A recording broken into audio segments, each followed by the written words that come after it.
And it's not just cable news. The legacy newspapers took the New York Times and Washington Post 18 months, a year and a half, to finally admit or concede that, yes, the infamous laptop was real. It was an example of how, in the politicized media, and in this case, the left-leaning outlets, apply higher burdens of proof to stories that tell inconvenient truths.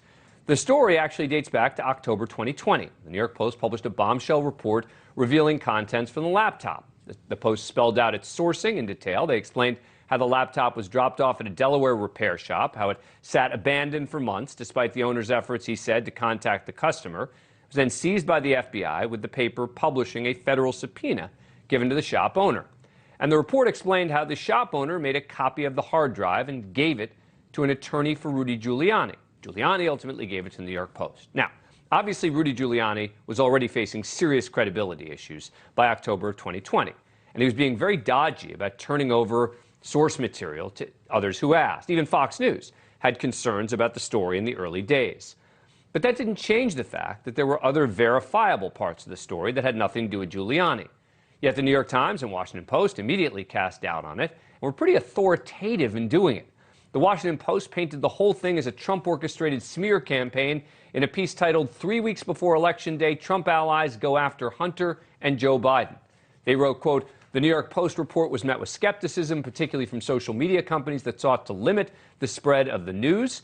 Several intelligence experts also were skeptical of the report and the stated origins of the hard drive purported to belong to Biden's son, saying that it had the characteristics of a carefully planned information operation designed to affect an American election."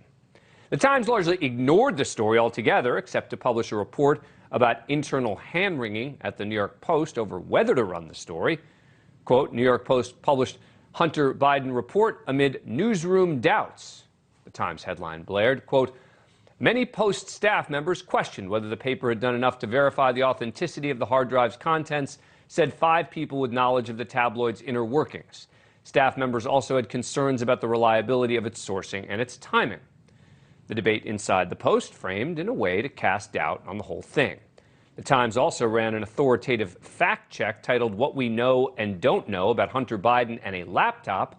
Much of it sounded like it could have been written by the Biden campaign, saying, quote, "The events are the latest chapter in a more than 2-year effort by the president and his allies to uncover damning information about the Bidens, a pursuit that also helped prompt Mr. Trump's impeachment."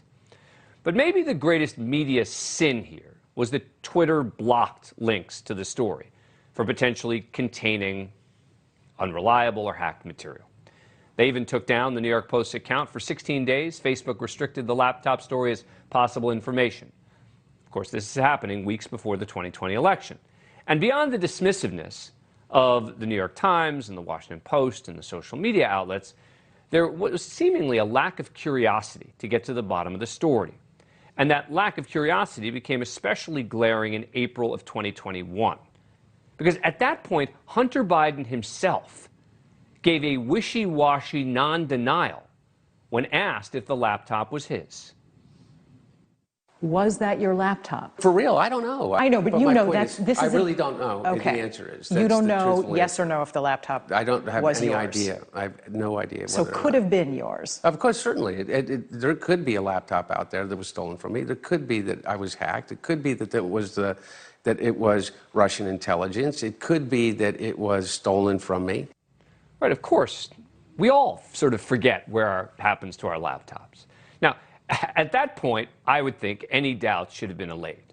I don't know how at that point your radar doesn't go off if you're a major journalistic outfit, ostensibly in search of the truth.